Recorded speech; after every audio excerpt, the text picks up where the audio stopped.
On tonight's broadcast, North Charleston dash cam. With a suspect in custody, more evidence is revealed after a policeman shoots and kills an unarmed man in North Charleston. Midwest tornadoes. Go!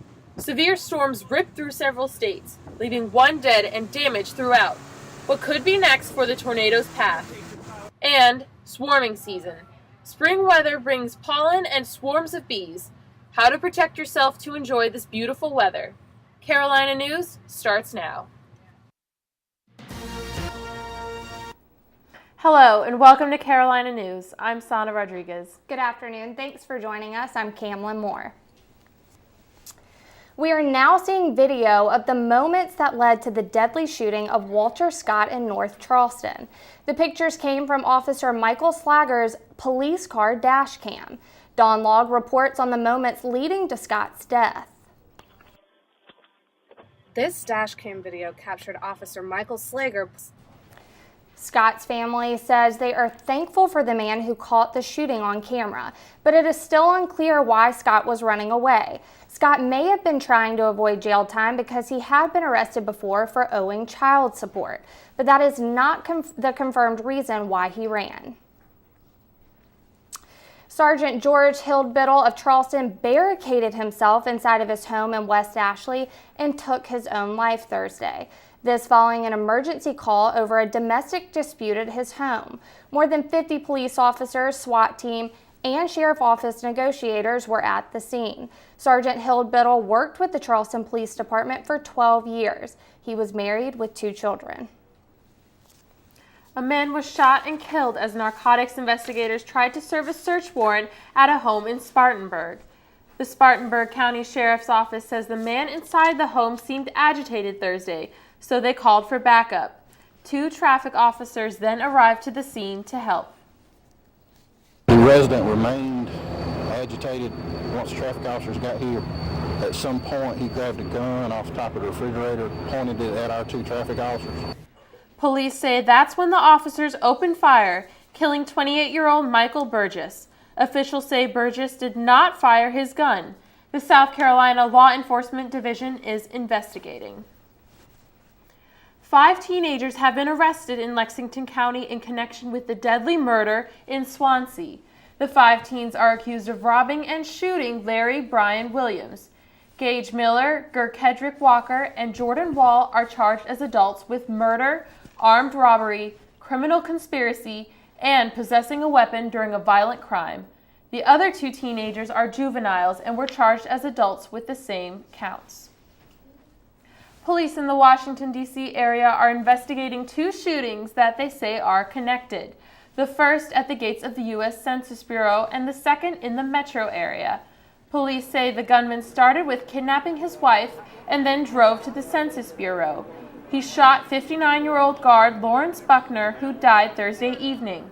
The gunman fled to the metro area where he fired shots, wounding an officer. That officer's injuries are not believed to be life-threatening. The suspect's wife was located and is in good condition. The FBI is still investigating this incident. A woman who abandoned a newborn baby girl in a dumpster has turned herself in. Horry County Police say last night the woman saw the images on TV. 2 brothers found the 8-pound, 6-ounce baby Thursday afternoon. The woman is now in custody and will release her identity once she is formally charged. Severe storms and tornadoes have killed 1 and injured at least 7 in the Midwest. Tornadoes touched down in Illinois, Iowa, and Ohio Thursday night.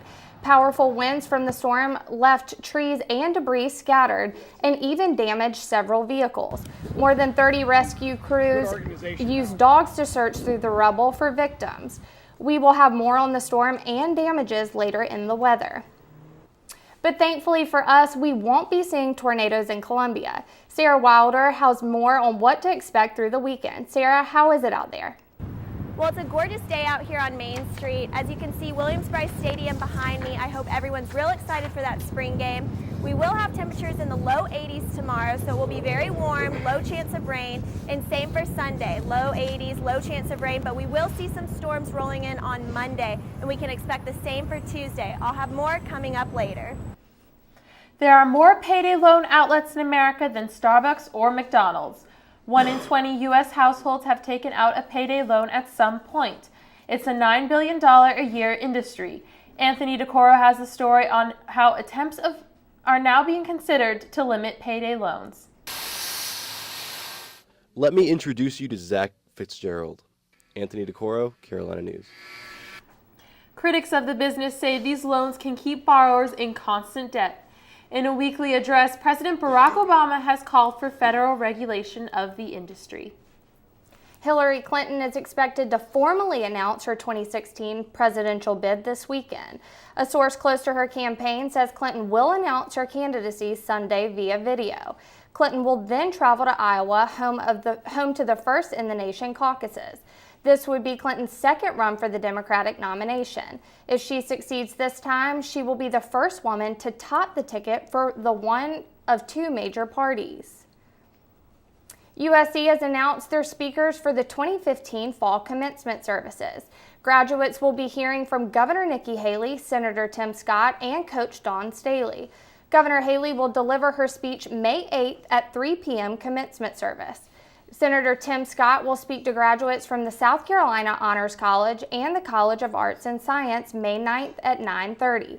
Women's basketball coach Dawn Staley will speak to students graduating at 3 p.m. on May 9th. Both Nikki Haley and Tim Scott will receive an honorary degree of Doctor of Public Service. Coming up after the break, how you can protect yourself from the swarm to enjoy the beautiful spring season. Deal with her.